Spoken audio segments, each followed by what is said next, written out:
Yes, it is that time again where I come back with another Making It Mine. This time it's Making It Mine Studio Edition, where I show you how I've created a studio in my home where I can create my artwork.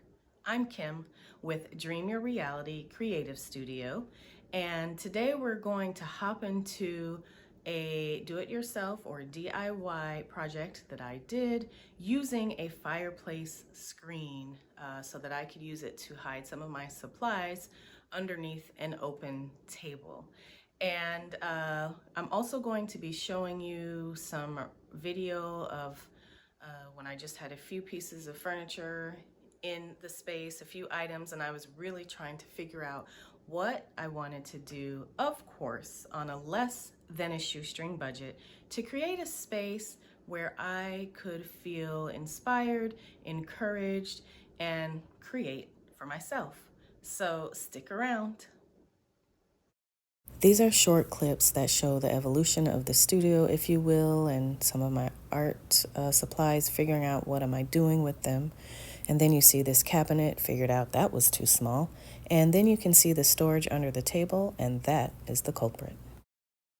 So I went out and thrifted this fireplace screen for about $13, great for less than a shoestring budget. And so you'll need a screen and fabric, scissors, and I prefer this Loctite gel super glue, but you can use whichever you want. For my fabric, I used this vintage caftan that I had and cut it up.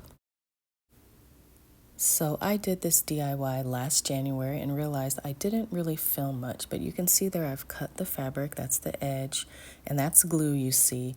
And so you flip it on the back side, you cut the fabric to size, and you glue it around each edge of each panel. It takes probably about 45 minutes to complete the whole thing. I really loved the way that screen looked and how the colors popped against the black on the screen, but as I started adjusting things in my living room and my studio, those colors just weren't working with some of the other choices I was making, so I simply took that fabric off and added this fabric instead, and it has the same effect.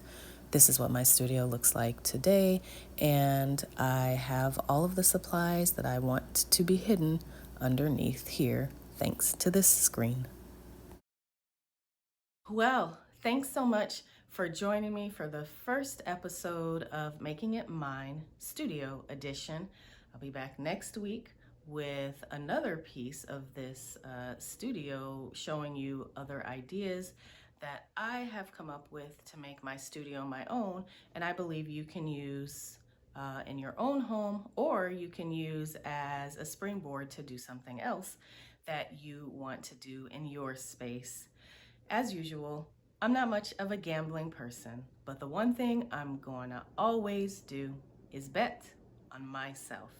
And I hope that you decide to bet on yourself too, not just in your decorating journey, but also on this journey of life. See you next time.